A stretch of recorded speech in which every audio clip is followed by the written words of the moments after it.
Hi, this is Robert with Weekend Explorers. Thank you for joining me. Today I am with my 2006 supercharged Land Rover L322.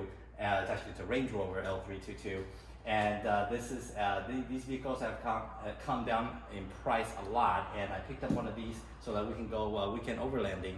And one of the first things we want to do when we go overlanding is to make sure the vehicle is safe enough so that we can take it from here to our destination and safely make it back. And obviously, being four-wheel drive, it certainly helps get over certain obstacles. I'm not planning on going rock climbing or anything, but I'm already experiencing some issues with this car, but albeit easy fix. One of the first problems that I have with this vehicle is the infamous steering column lock issue. The steering column in this particular vehicle model year sometimes will fail, meaning the failure is not in the steering, but the failure is in the security system. The wheels will not lock, and therefore it doesn't send a signal to your ignition key. So let's talk about this. I'll show you how it works here. All right, so here's the key. Here's the ignition, and typically what happens is you put this in here, you turn, and you start the car. However, in this particular failure, you can step on the brake, it doesn't turn. It doesn't turn. Now, sometimes it allows radios to go on, sometimes it doesn't, but if you're having a key issue, this is not an ignition turn key problem. This is a problem. Well, there you go, the electricity works. So it allows the electricity to work, but it doesn't start the car. It doesn't allow you to start the car. That's because when the steering wheel, you notice it's not locked. Sometimes it fails in the locked position, sometimes it fails in the unlocked position. But when it fails in the locked position, you actually have to take out the column and try to unlock the wheel first. But I'm fortunate to have it in the unlocked position. That means all I need to do is try to bypass the security. That's one of the fixes without having to spend about $2,000 changing the entire column. And that sometimes when the car is worth $6,000, $7,000, is not so worth it anymore. So today I'm going to show you how that works. By the way, some of the other video tells you to take out switch fuse 18 over here in the fuse box. I've been doing that these past couple of days just to get around. However, that's certainly not a long-term solution. Some will drive around with this entire plastic covering off so that you can basically disconnect the switch, and I'll show you what that switch is in a few. So let's get started. Okay, hi. Hello again. Here, let me show you the tools that are going to be needed. It's actually rather simple. We're going to need a little pinch. We're going to need a screwdriver that you can change heads with. We're going to need a torque set. Get this in any garden variety hardware store. A torque set is where it's like a star-shaped sort of. So it's not a hex screw, it's a torque set. And in particular, it needs a T20 and a T25 torques. So for whatever reason, in the same binnacle, it has two different types of screws. Don't ask me why. They probably ran out of screws and decided to change screws on you. But apparently that's common in all of the L322s, that one of the screw is a T25 and another one is T20. Now you're also gonna need an extension.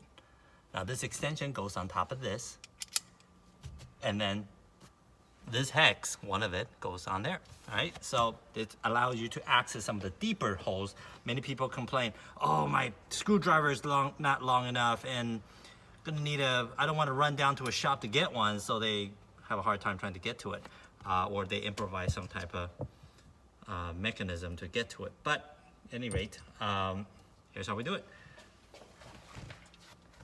So there are 3 holes on the bottom, 1, 2, and 3. You're going to see it. You can't miss it. First, you use a T20. Sorry, use the T25 to remove the 2 screws.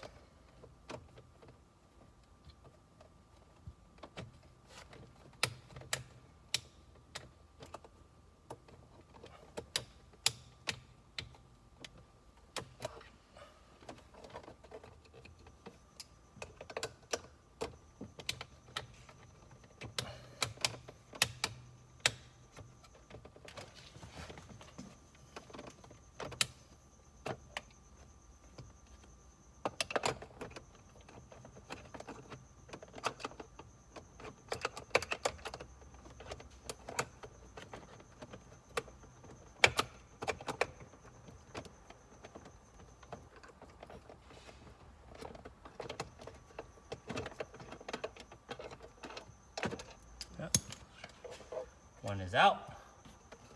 Can feel the second one coming out. You can tell which one's going to use the T25, which one's going to use the T20. The T25 screw ones, it's going to have slightly larger holes. And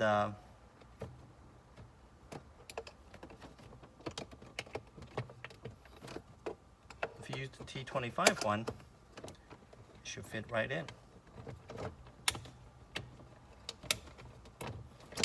There you go. Okay, let me try the T20 now. Smaller screw. Extension. Move the seat back a little bit.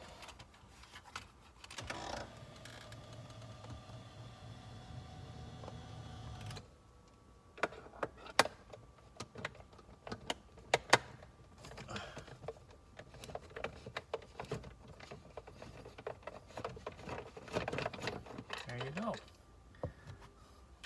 2. And the leather comes snapping out, snaps back.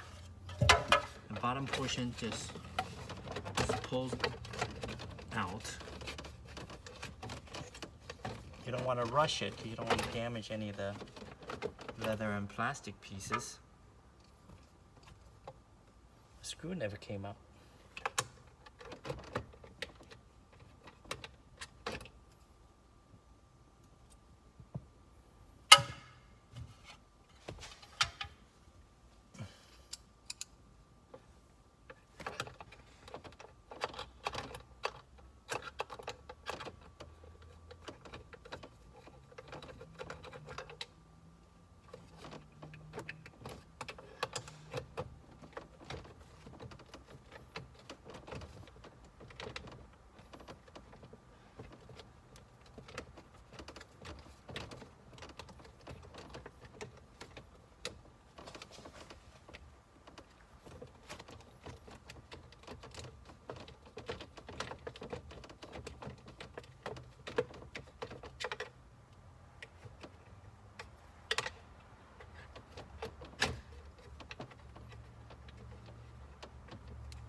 Seems to have one screw that is refusing to budge out of there.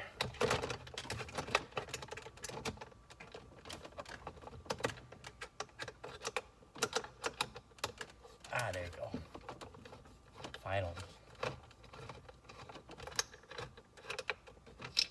There you go, it's out. Ah, that took a little bit. You push the leather back, and it is out. So if you see, it's probably a little scratch up from your knee pads or whatever it is that's rubbing against it. We're gonna do a little plastic dip and repaint this a little bit while we're at it.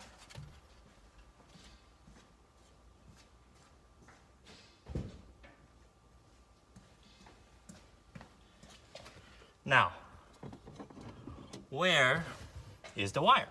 So this part here is the steering lock controller, and this is the box that basically sends a signal from here to this ignition switch. You want to remove this.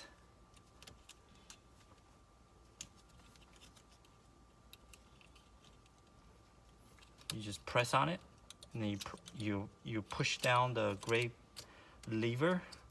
Be careful with it. It's a plastic lever, so you don't want to be too harsh on it. Then you pull this one out. That's it, okay? And what they're looking for is this nice blue wire here. This apparently powers the sending unit.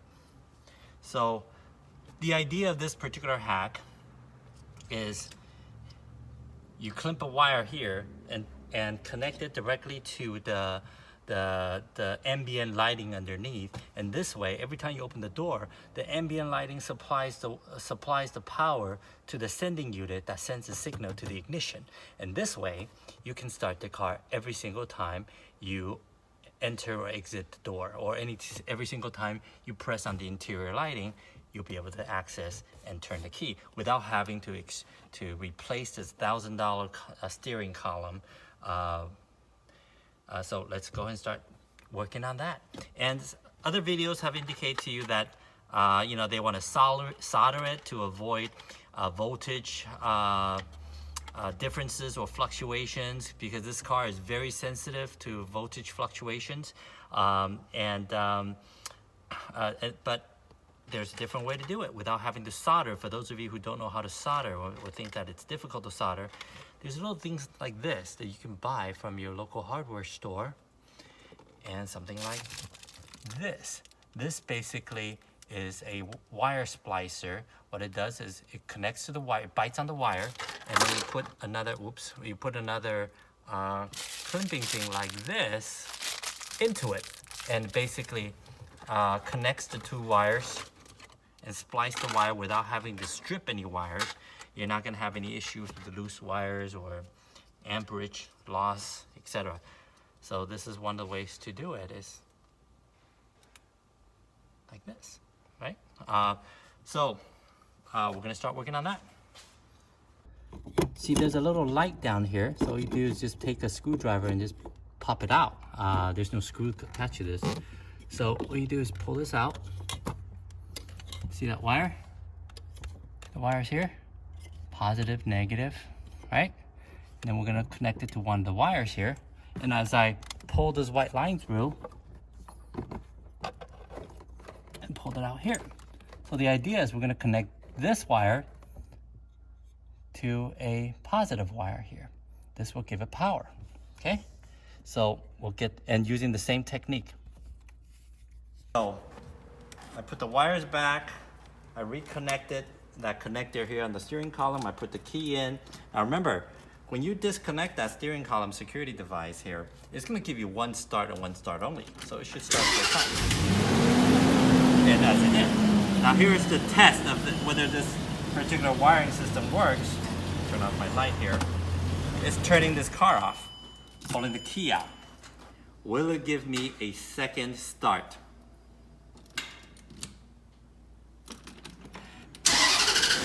Amazing! It starts! I'm gonna turn it off again. Oh my goodness, the sound of a car starting. Problem 1, fixed. L322 got nothing on me. I love this. I love this. Thank you for watching. If you like this video, press like and subscribe, because I have other fixes coming to you. And again, this is supposed to be a weekend exploration channel, but right now it's turning out to be a car fixing channel, because remember, we gotta fix this car. We gotta make sure this car runs reliably and will take me to my destination and back. That's what Explorer Weekends is about. Thank you so much.